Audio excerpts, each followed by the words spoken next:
You step through gilded doors into the most magnificent palace in all of Christendom.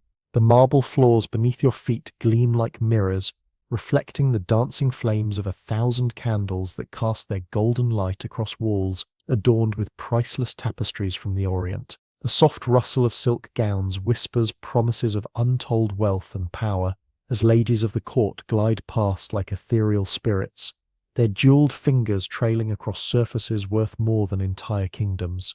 The air shimmers with an almost magical quality, thick with the weight of centuries, heavy with the perfume of roses and ambergris, alive with the electricity of absolute power.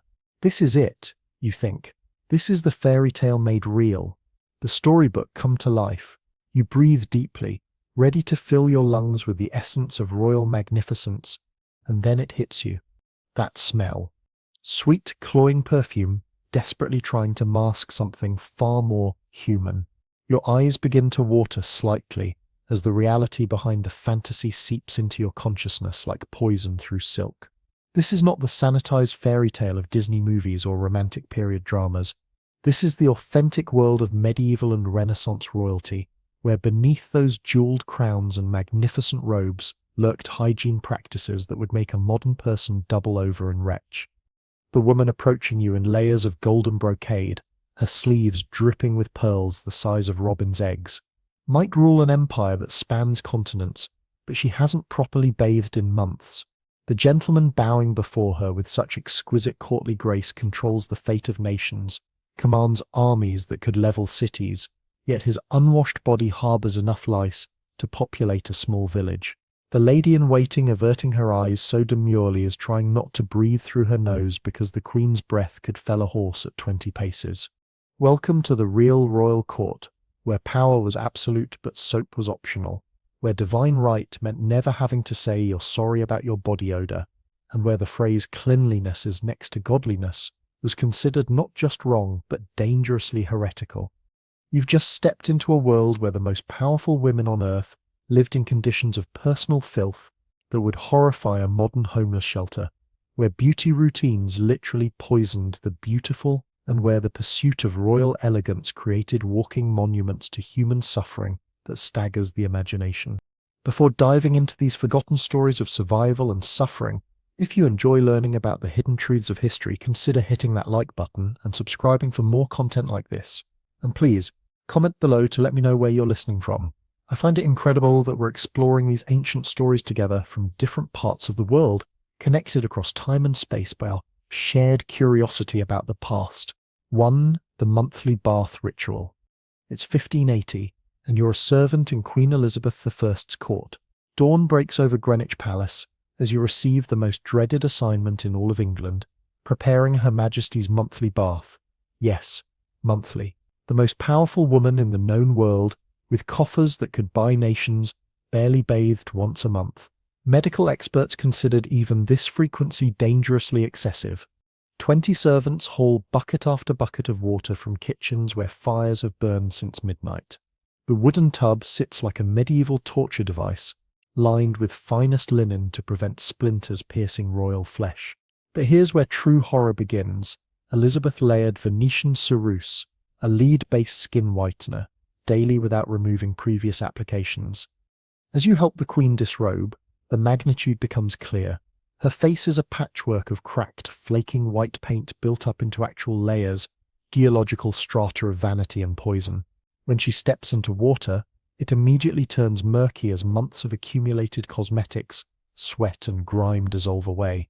The lead-based makeup peels off in sheets like paint flaking from old buildings. The smell rising from that tub defied description, metallic tang of lead mixed with vinegar-based cosmetics, layered over months-old human secretions, all warming to create an olfactory assault that could drop a grown man. You must stand attending your queen while your stomach churns and eyes water, watching dead skin come away in grey flakes mixed with white lead residue and brown stains of accumulated grime. Elizabeth I, like nearly all nobles and royals on the continent, used Venetian ceruse, a mixture of vinegar, water, and white lead. But the horror wasn't thickness, it was consistency and accumulation. Each morning brought fresh poison, painted over old poison, creating an ever-thickening mask of toxicity. Marie Antoinette turned her monthly baths into theatrical performances. The French queen would bathe in a full-length linen gown, surrounded by servants and courtiers, sometimes eating breakfast while sitting in the tub. Picture the Queen of France soaking in her own filth, while nobles made polite conversation and she delicately nibbled pastries. The psychological impact was devastating. These women commanded armies while their skin crawled with constant itching, not normal unwashed skin, but deep, maddening sensations of accumulated toxins working through their pores. Elizabeth's scalp was a nightmare of oils, dead skin, and hairstyling detritus. The lead caused hair loss, requiring elaborate wigs that made problems worse. Most heartbreaking was how these queens maintained dignity while marinating in filth. They held court while fighting urges to scratch, made life and death decisions through constant physical discomfort, and presented themselves as divine representatives while slowly poisoning themselves in pursuit of impossible beauty standards. 2. The lead face paint nightmare. Step closer to Elizabeth I and her private chambers, and true horror becomes clear. Her face painted white as snow isn't just makeup, it's a death mask applied fresh each morning over yesterday's layer, and the day before that, and weeks before that. The Queen's morning routine was a ritual of slow suicide. She awakened with yesterday's lead paint, cracked and flaking like dried mud. Ladies-in-waiting approached with fresh mixture of vinegar, water, and white lead, but they didn't wash off old layers first. Water and washing were considered dangerous. Instead, they painted fresh poison over old, creating an ever-thickening mask. Elizabeth I, like nearly all nobles and royals on the continent, used Venetian ceruse, a mixture of vinegar, water, and white lead. The lead seeped through skin day after day, year after year, causing mood swings, memory problems, and erratic behavior. Courtiers noted how her temper became volatile, how she forgot conversations mid-sentence. They attributed it to ruling pressures, never realizing their queen was poisoning herself for pale perfection. The smell alone overwhelmed senses. Lead has a distinctive metallic odor, mixed with vinegar base and accumulated oils underneath. Close conversation with the queen required breathing through one's mouth to avoid gagging. The psychological effects were equally devastating. Lead poisoning causes paranoia, memory loss, and sudden rages that courtiers witnessed but couldn't understand. Physical effects created a vicious cycle. Lead caused hair loss, requiring increasingly elaborate wigs. It grayed and puckered skin, demanding thicker applications to hide damage. It rotted teeth and created breath so foul that courtiers learned to stand at specific distances during audiences. The very solution to each problem created worse problems, trapping these women in cycles of escalating toxicity. This wasn't vanity, it was addiction. The lead provided a temporary sense of perfection, a ghostly pallor that represented divine purity in an age obsessed with pale skin. But like any addiction, tolerance built up. What started as light applications became thick masks as skin became increasingly damaged and discolored. The queens became prisoners of their own pursuit of beauty, slowly dying for an impossible standard that killed them from outside in. 3. The Great Lice Epidemic. The 17th century British King James I was said to never bathe, causing the rooms he frequented to be filled with lice. But this wasn't just a personal problem, it was a palace-wide infestation that turned the highest levels of government into a crawling nightmare where power meetings became exercises in not scratching. Lady Anne Clifford wrote that when visiting the king's chambers, she and her family were all lousy by sitting in the chamber of Sir Thomas Erskine. Imagine that moment, you're a high-ranking noble, dressed in finest silks and jewels, sitting for an audience with the king. Within minutes, you feel the first telltale tickling. Then another. Soon your entire body crawls with parasites that have migrated from furniture, wall hangings, even the king himself. The lice weren't just annoyance, they were disease vectors. Typhus, spread by body lice, killed more soldiers than war itself. These tiny creatures, gorged on royal blood, carried plague from person to person throughout society's highest levels. Every handshake, every bow, every intimate conversation became potential transmission of deadly disease. James the Braided wore the same clothes for months, even sleeping in them. His hat remained on his head 7 days a week until it literally fell apart. Every fibre became a breeding ground for parasites. The royal chambers must have looked like horror movie sets, dark corners thick with insects, furniture that literally moved with writhing masses of lice, and constant scratching echoing through halls of power. The psychological torture was immense. Imagine trying to conduct diplomatic negotiations while your entire body itches. Picture attempting to maintain royal dignity while parasites crawl across your scalp during state ceremonies. These weren't just uncomfortable nobles, they were human beings driven to near madness by constant assault of creatures feeding on their blood. Court ceremonies became grotesque theatre, where everyone participated in collective denial.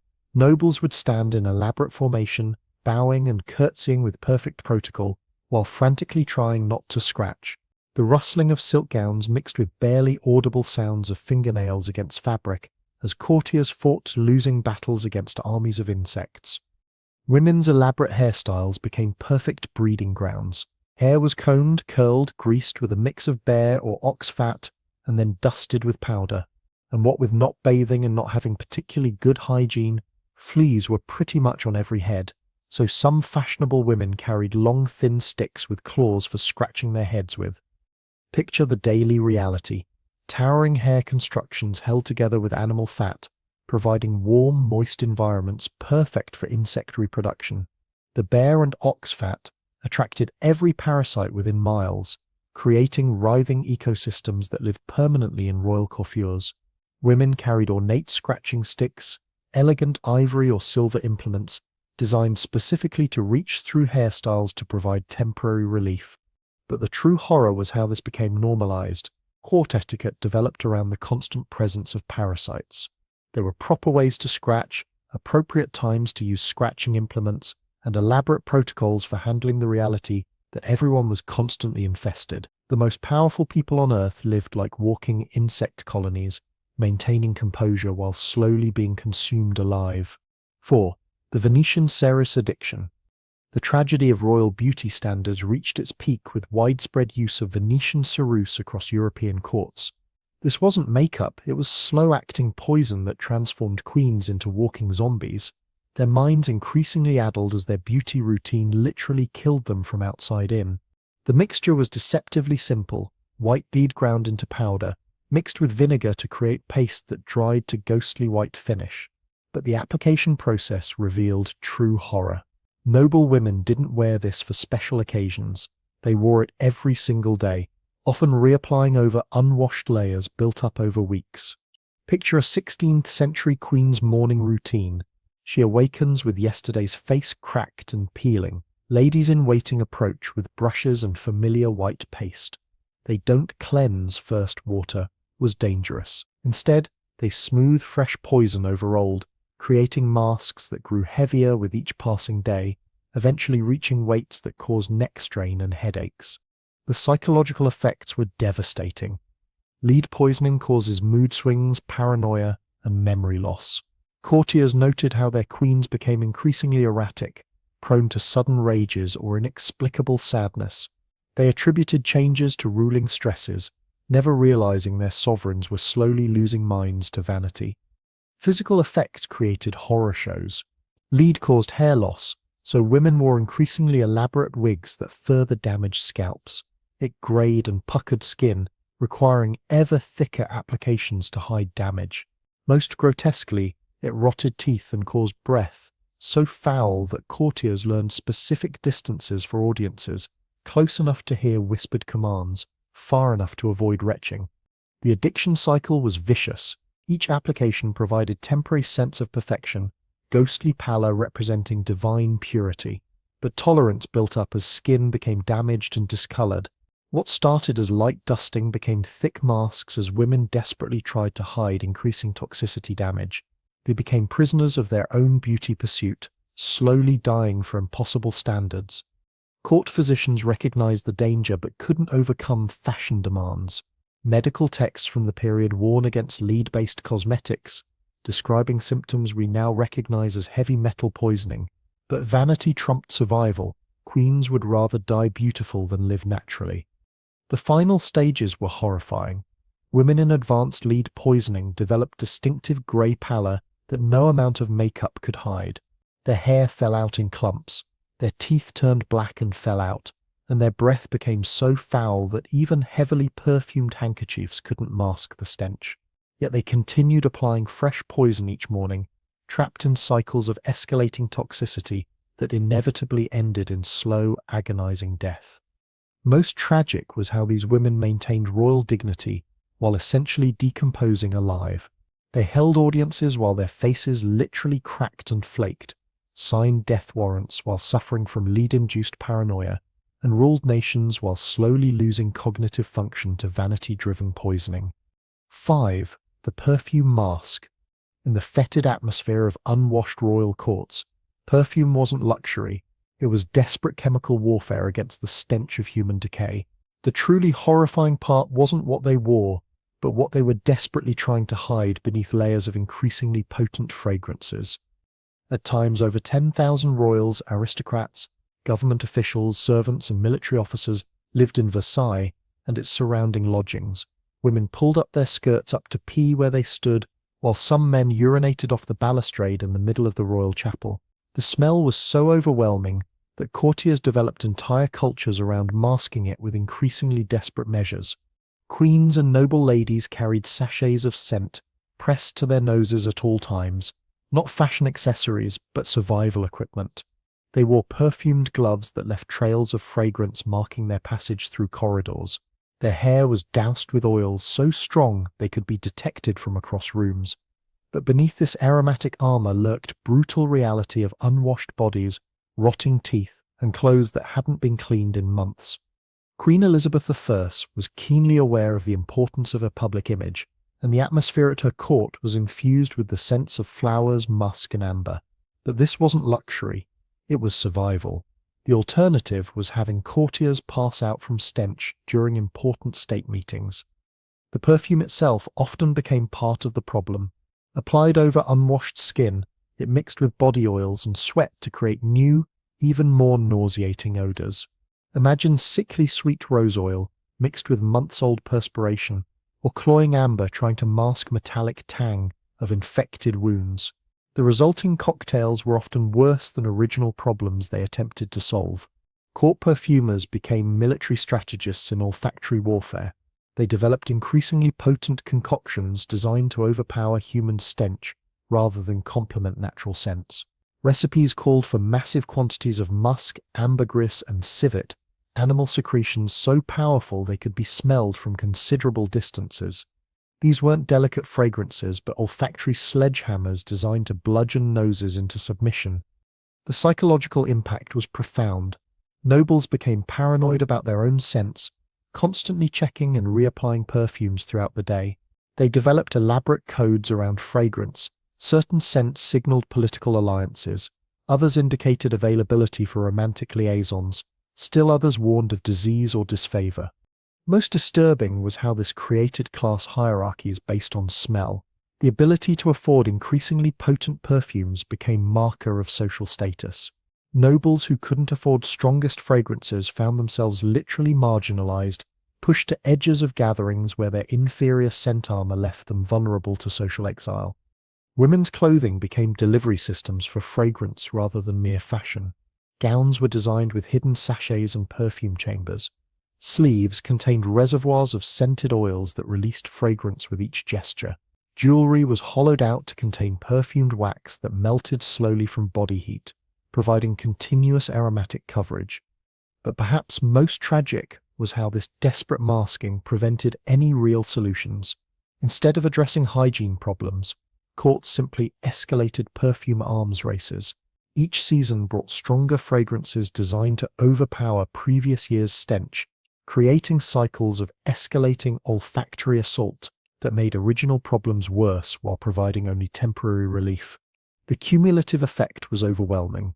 Palace air became thick, almost unbreathable soup of competing fragrances mixed with underlying human decay. Visitors frequently reported headaches, nausea, and respiratory problems from exposure to concentrated perfume environments. Yet courtiers preferred these symptoms to experiencing unmasked reality of royal hygiene. 6. The toilet attendant Here's something that will make your skin crawl and challenge everything you thought you knew about power, dignity, and human degradation. In medieval England, the man who attended to the king's personal hygiene was considered a man of the highest esteem, wielding influence that senators and generals could only dream of. If you got extremely lucky, and I use that term with the deepest irony, the King of England would appoint you as groom of the king's close stool. Your job was to carry around his portable toilet box and clean him afterwards. But this wasn't just about cleaning up after royal bathroom visits. This was about the most intimate, degrading, and yet politically powerful position in the entire kingdom. The groom of the close stool would have to physically handle the king's waste, clean his unwashed posterior with rough cloth or bare hands, and tend to his most private bodily functions while maintaining the dignity and ceremony required by court protocol. They became human toilet paper for men who believed they were appointed by God himself. Picture the daily reality of this position during the reign of a king who rarely bathed, whose diet consisted of massive quantities of meat that rotted in his gut, and whose body was riddled with infections, open sores and diseases that would make a modern doctor recoil in horror. You wake each morning knowing that within hours you'll be kneeling behind the most powerful man in England, cleaning excrement from body parts that haven't seen soap in months, breathing air thick with the stench of royal bowel movements mixed with infected wounds and unwashed flesh. The groom of the stool was privy to the king's confidence and would often learn many court secrets. The groom of the stool eventually rose to a position of considerable influence, participating in policy-making at the highest levels. There was no stigma associated with his menial duties, quite the opposite. These men became some of the most politically powerful individuals in the kingdom, precisely because they had access to the king during his most vulnerable and private moments. Imagine the psychological profile required for this position. You're handling the literal waste of an unwashed monarch who might not have bathed in months, whose clothes haven't been changed in weeks, whose body is riddled with infections and suppurating sores. The smell alone would have been overwhelming, a combination of fecal matter, infected wounds, unwashed flesh, rancid clothing, and whatever perfumes were being used to mask the overall horror. Yet you must maintain perfect composure, speak when spoken to, offer counsel when asked, and never ever show revulsion or disgust. But here's where it gets truly psychologically disturbing. These men developed genuine emotional bonds with the kings they served. They knew when the monarch was ill before anyone else, understood his physical weaknesses, observed his bodily functions with clinical precision, and used this intimate knowledge to gain political advantage. They became human confessionals for royal bodies that were falling apart, repositories for the most degrading aspects of absolute power. The king would often conduct business while using his close stool, making decisions that affected millions of lives while his groom knelt behind him with cleaning cloths. Treaties were signed, wars were declared, and executions were ordered in rooms reeking of royal excrement. The most important conversations in English history took place while one man wiped another's unwashed backside. Consider the power dynamics at play. The king, despite his absolute authority, was completely vulnerable and dependent during these moments. The groom literally held the king's physical comfort and dignity in his hands. This intimate knowledge of royal bodily functions became a form of political currency that could be used to influence policy, gain access to restricted information, and build alliances with other powerful court figures. The position often passed from father to son, creating dynasties of royal toilet attendants who accumulated wealth, property, and political influence across generations. These families knew the most intimate secrets of English royalty, not just political secrets, but physical ones. They knew which kings suffered from chronic diarrhea, which ones had hemorrhoids that bled constantly, which ones screamed in pain during bowel movements due to untreated medical conditions. Most disturbing of all was how this arrangement normalized the complete degradation of human dignity in service to power. Young men competed for the honor of cleaning royal waste because it represented the pinnacle of court success. Parents prayed their sons would be chosen for this privilege. The entire social structure was so twisted that handling another man's excrement became a mark of distinction rather than degradation. The grooms developed specialized techniques for their work, using different cloths for different purposes, learning to predict the king's bodily rhythms, understanding which foods cause which types of digestive distress. They became medical experts by necessity, often the first to notice signs of illness or disease. Their observations could influence royal diet, schedule important meetings around digestive patterns, and even affect succession planning if the king's health was failing. The psychological toll on these men must have been enormous, though it's never discussed in historical accounts. They spent their lives in service to the most degrading aspects of human existence, yet were expected to maintain dignity, discretion, and loyalty. They knew more about their king's bodies than wives or physicians, yet could never speak of what they witnessed. They held immense political power derived from the most powerless position imaginable, kneeling in human waste, while the fate of nations was decided above their heads.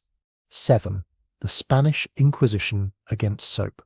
The story of Queen Isabella of Castile represents perhaps the most psychologically disturbing aspect of royal hygiene, when the deliberate embrace of filth became a twisted form of religious devotion that destroyed entire civilizations and turned cleanliness into a capital offense punishable by burning alive. In Spain, the Christian doctrine saw bathing to be a corrupt practice that could only lead to nakedness. It was considered a form of hedonism and something unreligious. But this wasn't just personal preference, it became official state policy that turned hygiene into heresy and made soap a tool of the devil. While modern historians have largely debunked the extreme claims about Isabella bathing only twice in her lifetime, the documented persecution of hygiene practices is real, terrifying, and represents one of history's most systematic attacks on basic human health. Picture the psychological architecture of this horror. You're living in 15th century Spain, where the most powerful woman in the kingdom has declared that washing your body is an act of rebellion against God himself. The church, backed by royal authority, proclaims that clean skin is evidence of moral corruption, that the removal of dirt and grime somehow removes divine grace as well. Priests deliver sermons explaining how suffering through filth brings you closer to Christ's suffering on the cross. After the conquest of Granada by the Christians, the Muslims of Spain not only had to give up their religion to survive the Inquisition, they also had to give up bathing. Isabella and Ferdinand ordered the Muslim baths to be destroyed and bathing was strictly forbidden. This wasn't just about religious conversion. It was about the systematic destruction of an entire culture's approach to human dignity and health. Imagine the psychological torture of this policy. You're a Muslim living under Christian rule, and suddenly your daily ablutions, a cornerstone of your faith and personal hygiene, become a capital offense. Inquisitors would inspect homes for signs of bathing. Being caught with soap, clean clothes, or bathing facilities could result in being burned alive as a heretic. The very act of washing your face became evidence of secret Islamic practice that could doom your entire family. The Inquisition developed sophisticated methods for detecting bathing. They looked for homes that used too much water, investigated families whose clothing appeared too clean, and questioned neighbors about suspicious washing activities. Children were encouraged to inform on parents who bathed regularly. Servants were interrogated about their master's hygiene habits. The entire social structure became a surveillance network designed to detect and punish cleanliness. When Columbus mentioned about the daily bathing habits of the natives of the Bahamas and the Caribbeans, Isabella was horrified and commanded her new subjects to stop this blasphemous bathing practice at once. The clean, healthy indigenous people of the Americas were forced to abandon their hygiene practices in favor of European filth, literally spreading disease and death in the name of Christian purity. Picture that moment of first contact. Spanish conquistadors, unwashed for months and riddled with diseases unknown in the Americas, encounter indigenous peoples whose daily bathing rituals had kept them healthy for centuries. Instead of learning from these superior hygiene practices, the Spanish declared them satanic and systematically destroyed the infrastructure that supported cleanliness in the New World. The psychological impact on indigenous populations was devastating. They watched European diseases decimate their populations while being forbidden to practice the cleanliness rituals that had protected them for generations. Parents watched children die from diseases that could have been prevented by simple washing, while Spanish priests explained that suffering through filth was God's will. The Spanish established purity of blood laws that extended to hygiene practices. Families had to prove not only Christian ancestry, but also Christian uncleanliness. Genealogical records included information about bathing habits across generations. Being descended from people who bathed regularly could disqualify you from certain positions or social ranks. Cleanliness became racial evidence that could be used to justify persecution, enslavement, or execution. Most horrifically, the Spanish exported this anti-hygiene ideology across their empire. From the Philippines to Mexico, from Peru to the Caribbean, colonial administrators systematically destroyed local bathing practices and replaced them with European filth. Ancient aqueducts were abandoned, public baths were demolished, and traditional cleansing rituals were banned under penalty of death. The medical consequences were catastrophic. Diseases that had been controlled through traditional hygiene practices exploded across Spanish territories. Typhus, dysentery, and skin infections became endemic in populations that had previously been healthy. The Spanish inadvertently created biological warfare on a massive scale, using filth as a weapon against their own subjects. The psychological framework that supported this horror was deeply embedded in Christian theology of the time. Cleanliness was associated with vanity, which was sinful. Suffering through physical discomfort was seen as spiritual purification. The more one suffered in the flesh, the more one was purified in spirit. This created a perverse incentive structure where deliberately making yourself sick became evidence of religious devotion. Spanish royal courts became showcases for competitive suffering. Nobles competed to see who could go longest without bathing, who could endure the most extreme body odor, who could develop the most impressive array of skin diseases and parasitic infections. What had started as religious policy became social competition based on deliberate self-harm. The long-term consequences extended far beyond Spain itself. European colonization became synonymous with the destruction of hygiene infrastructure worldwide. Traditional knowledge about medicinal bathing, therapeutic washing, and preventive cleanliness was systematically suppressed and lost. Entire civilizations that had developed sophisticated understanding of hygiene were forced to abandon practices that had kept them healthy for millennia. Perhaps most tragically, this represented one of history's greatest reversals of human progress. While Islamic civilization, Asian cultures, and indigenous peoples worldwide had developed increasingly sophisticated approaches to hygiene and public health, European Christianity was moving in the opposite direction, creating ideological frameworks that turned cleanliness into sin and suffering into virtue. 8. The milk bath deception. Picture this scene of grotesque false charity that reveals the twisted psychology of royal privilege. Countess Platen of Hanover lies submerged in a bathtub filled with warm milk, her body racked with what historical records describe as a distressing malady, almost certainly syphilis or another venereal disease that was ravaging the European nobility like a plague of divine retribution for their sexual excesses. But this isn't a scene of luxury or indulgence. This is a woman so diseased that her skin weeps with open sores, her body consumed by infection that has likely eaten away portions of her nose and left her breath reeking of rotting flesh. The milk bath isn't beauty treatment. It's a desperate attempt to soothe skin that feels like it's burning from the inside out, to provide temporary relief from the constant agony of advanced venereal disease. While suffering from a distressing malady, Countess Platen Hanover bathed in milk and then generously donated the contaminated milk to the poor. The psychological cruelty of this act is staggering and reveals a level of callous disregard for human life that defies modern comprehension. Here was a woman so diseased that her very presence could infect others, and she chose to soak in milk, then pass that same contaminated liquid to hungry peasants as an act of supposed Christian charity.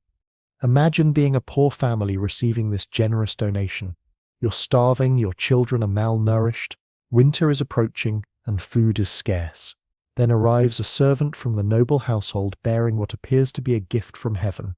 Fresh milk that could mean the difference between life and death for your family. You accept it gratefully, perhaps even saying prayers of thanksgiving for the Countess's generosity.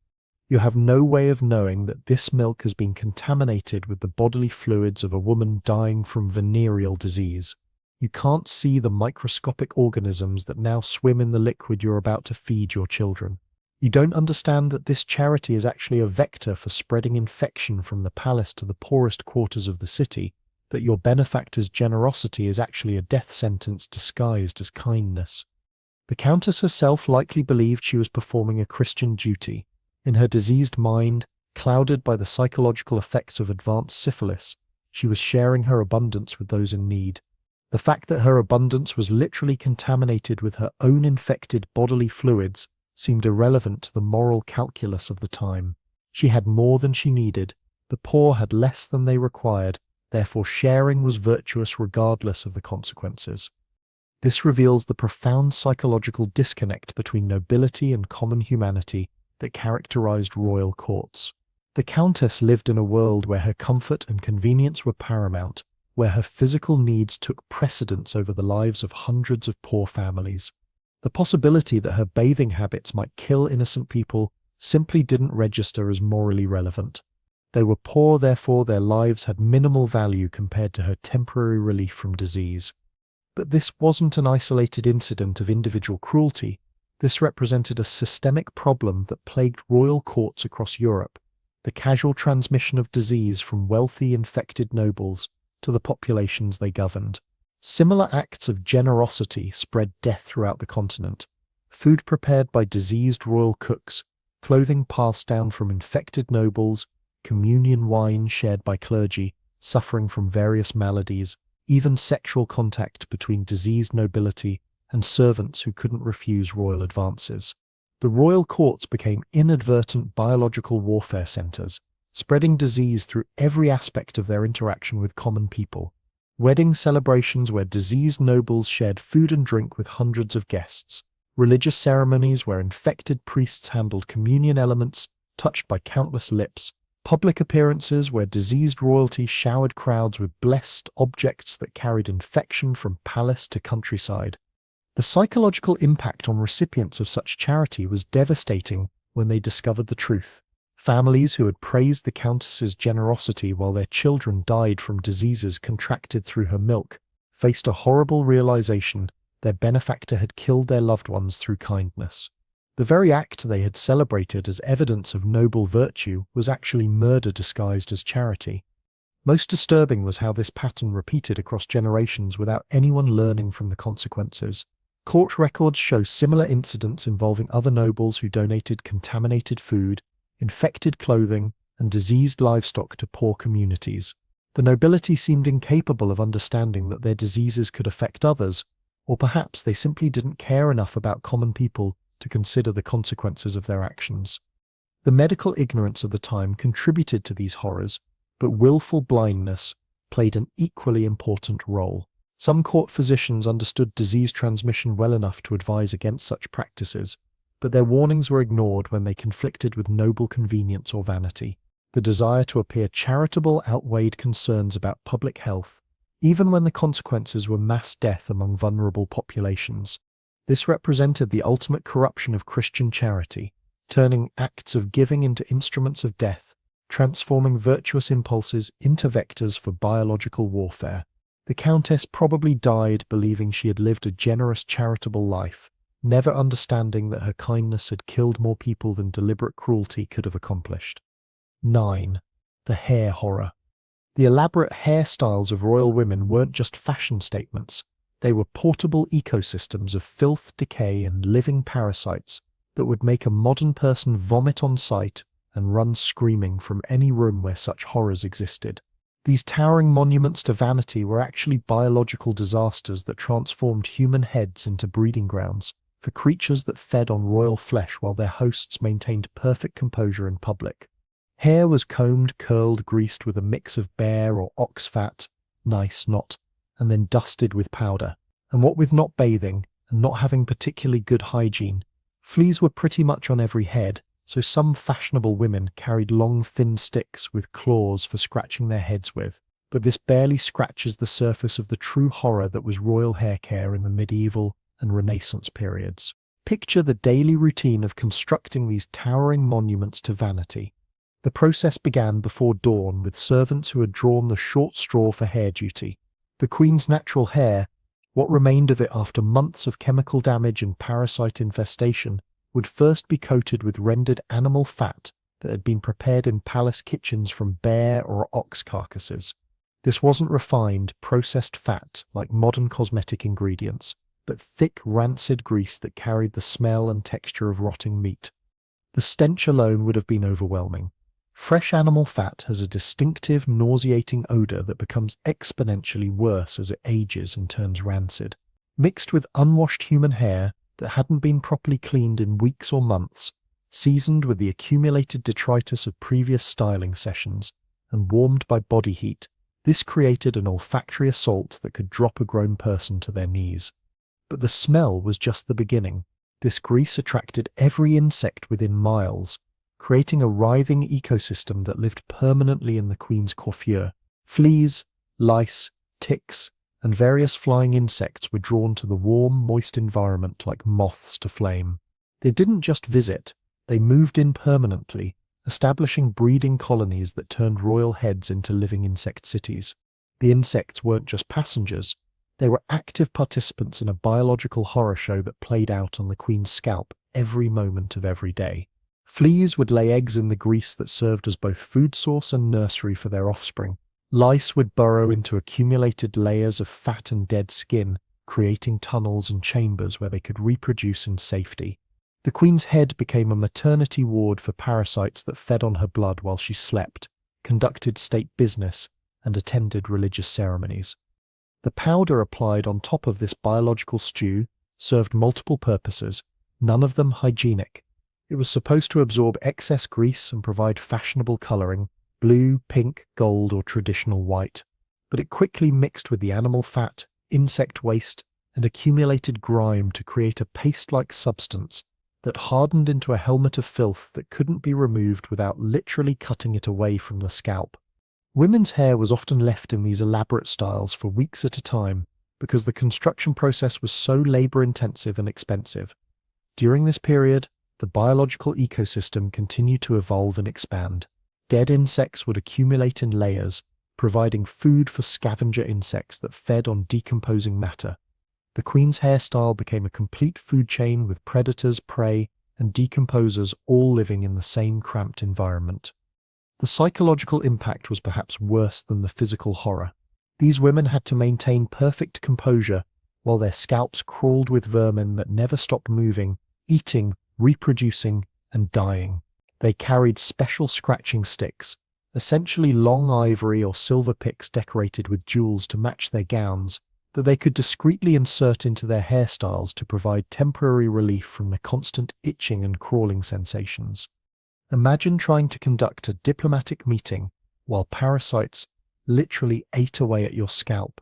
Picture attempting to maintain royal dignity during religious ceremonies while insects crawled across your forehead and down your neck.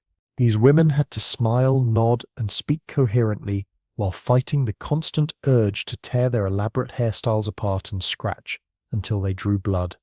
The structures themselves could take 6 to 8 hours to construct and were often left in place for 2 to 3 weeks.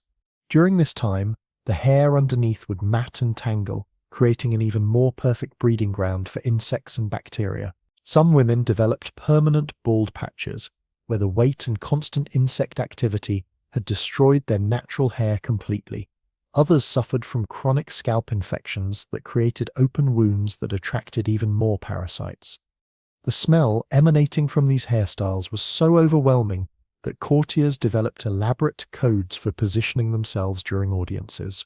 Everyone knew to stand upwind of the queen when possible, to breathe through their mouths during close conversations, and to carry perfumed handkerchiefs that could be discreetly pressed to their noses when the stench became unbearable.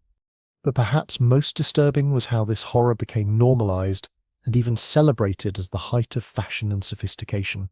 The more elaborate your hairstyle, the more insects it could support, the stronger it smelled, the higher your social status. Women competed to see who could construct the most towering, complex, parasite-infested hair sculptures. What should have been recognized as a public health crisis became a fashion competition, where the prize was the most disgusting head of hair in the kingdom. The construction of these hairstyles required teams of servants who risked their own health to serve royal vanity. Hairstylists worked in shifts because prolonged exposure to the stench and insect activity could cause nausea, respiratory problems, and parasitic infections. They developed specialized tools for working around living insects, techniques for avoiding the worst concentrations of vermin, and strategies for completing their work as quickly as possible to minimize exposure. Most tragically, these women often understood exactly what they were doing to themselves but felt powerless to change because the social pressure was so intense. Court records include private letters where noble ladies expressed disgust with their own hair care routines, described the constant itching and discomfort, and longed for simpler, cleaner approaches to beauty. But they were trapped by social expectations that valued appearance over health, status over comfort, and fashion over basic human dignity. 10. The Versailles Catastrophe. The ultimate horror story of royal hygiene comes from Louis XIV's Versailles, where the Sun King's decision to centralize his court created perhaps the most unsanitary environment in European history, a place so foul that it makes modern sewage treatment plants seem like gardens of Eden. At times over 10,000 royals, aristocrats, government officials, servants and military officers lived in Versailles and its surrounding lodgings, creating a concentration of human waste, disease, and biological decay that defied every natural law of sanitation and transformed the most beautiful palace in the world into a gilded cesspit of unimaginable proportions. Despite its reputation for magnificence, life at Versailles, for both royals and servants, was no cleaner than the slum-like conditions in many European cities at the time. Women pulled up their skirts up to pee where they stood, while some men urinated off the balustrade in the middle of the royal chapel. This wasn't occasional emergency relief. This was the normal, accepted method of handling bodily functions in a palace that housed more people than most cities, but had virtually no functional toilet facilities. Picture walking through the most famous palace in the world during the height of its glory, golden walls gleaming in candlelight, priceless artwork adorning every surface, mirrors reflecting infinite images of luxury and power, but your feet splash through puddles of urine that soak into imported carpets worth fortunes. The constant sound of trickling liquid echoes through corridors as courtiers relieve themselves wherever they happen to be standing. The smell of human waste mingles with expensive perfumes to create an olfactory nightmare that burns your nostrils and makes your eyes water. According to historian Tony Sporforth, Marie Antoinette was once hit by human waste being thrown out the window as she walked through an interior courtyard.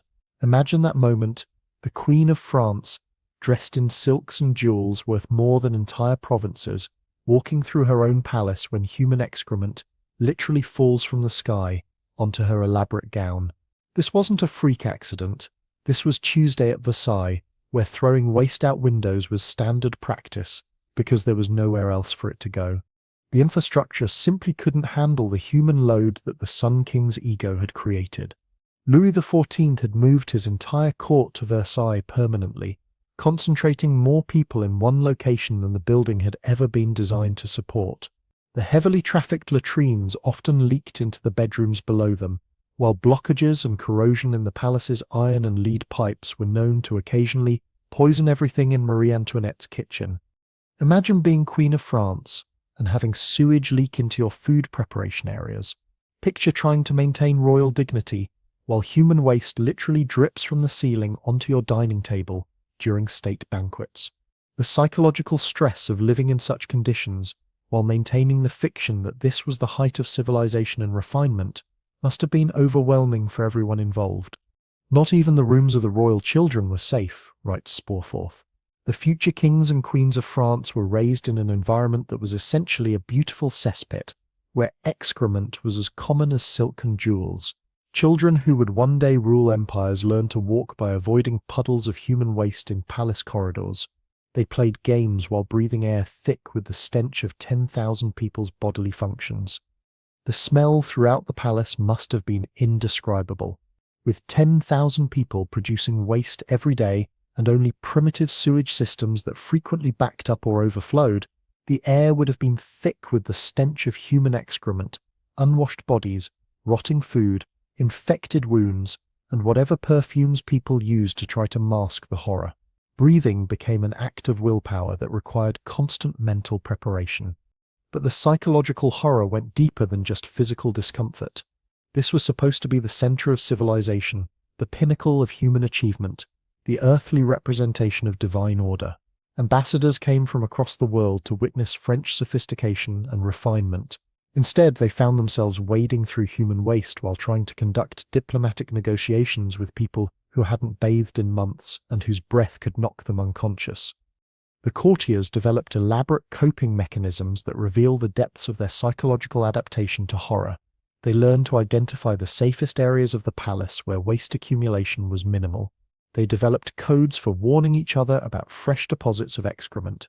They mastered techniques for walking through corridors without stepping in human waste, strategies for positioning themselves during ceremonies to avoid the worst smells, and methods for breathing that minimized their exposure to toxic air.